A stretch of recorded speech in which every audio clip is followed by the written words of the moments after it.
experience been like transferring down here from Wisconsin?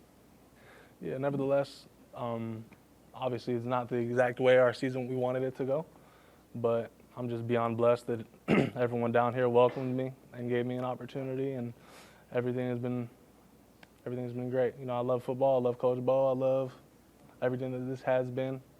Obviously, I wish I could have went a different way, but I'm grateful. Yeah, I gotta ask you: would you say there's a big difference, like atmosphere-wise, with the SEC compared to the Big Ten? Like, atmosphere-wise? Yeah, I think driving into the towns of the games you're going to be playing in, that's probably the biggest thing that you notice. Because when you're on the field, you're in the game, you're locked into the game. But, like, just the amount of people that are flipping you off or whatever it is, it just means more in SEC, for sure. Camp Randall at night's pretty cool, but how does it stack up against the night game down here? Damn, y'all just trying to get me in trouble. No, Camp Randall at night is definitely electric. I don't think just 84,000 compared to 105,000, it's not quite comparable. And it's in the SEC and those games of, everyone in the country's watching. I know Wisconsin just had a night game against Oregon. It looked electric, but I don't think it's quite the same. Any more guys? Any more? I guess for people maybe in your position this upcoming offseason, what would your pitch to them be if they're considering coming to play at LSU like you were? Got a good fan base, playing in the best conference in college football, and the best stage in college football, the best coaches in college football. Like, nothing about how this season has gone has changed my perspective on LSU at all. Every single game that we have lost, with the exception of the Alabama game, came down to a couple minor mistakes that did not go our way. Gio, what's it been like, because coming into the season, a lot of people said, oh, well, the weakness of this defense might be the D-line, but, like, you guys have been a strength of this team so far. What's it like working under playing under Bo Davis? It's honestly been a privilege to be under a guy of his resume, where he's been, who he's developed, everything thus far.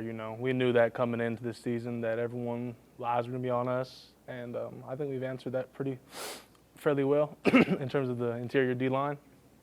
But yeah, shout out to Coach Bo for sure. That's my guy. On the D-line, Ahmad Bro, freshman, he's been really stepping up. What have you seen from him, especially being so young? Right. No, Ahmad is definitely eager to learn. He's young. He's hungry. Even a lot of times I think, just being in the college football world for so long, freshmen who get put in a position to play early, that could be a strong ego boost, but that's definitely not the case for him. I think he's really stepped into the role well and ultimately just been eager to learn. You guys got a Vanderbilt coming into town. They have a dual threat quarterback. It's kind of been a weakness for you guys. What other challenges does Vanderbilt pose for you guys?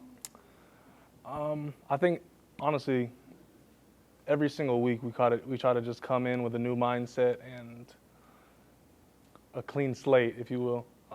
We're not really trying to warp on the past. We're trying to execute our game plan in terms of what Coach Baker has planned for us and kind of just do it to the best of our ability. We're not really reckoning on the past.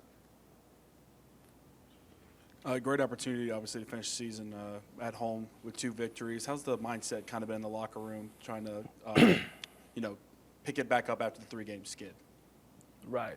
We're 6-1 a couple weeks ago, and we're on top of the world, and everyone's, telling us how good we are, and then we lose 3 in a row, and we're back. So we kind of just try to stay away from the media in a way and kind of just keep our best foot forward. We know we have 2 more opportunities at home for us to end the season on the right note, and I think our approach in the locker room, we're just trying to keep it together, keep everybody composed, and not try to look so far as much ahead, but look at what we have in front of us right now. So far this year, Vanderbilt's been a team, likes to run the ball, likes to control the clock. Mm-hmm. Coming into the game against Florida, they wanted to do that as well, but I thought you guys did a pretty good job stopping the run. What have you kind of learned from that Florida game that you guys can carry over into Vanderbilt?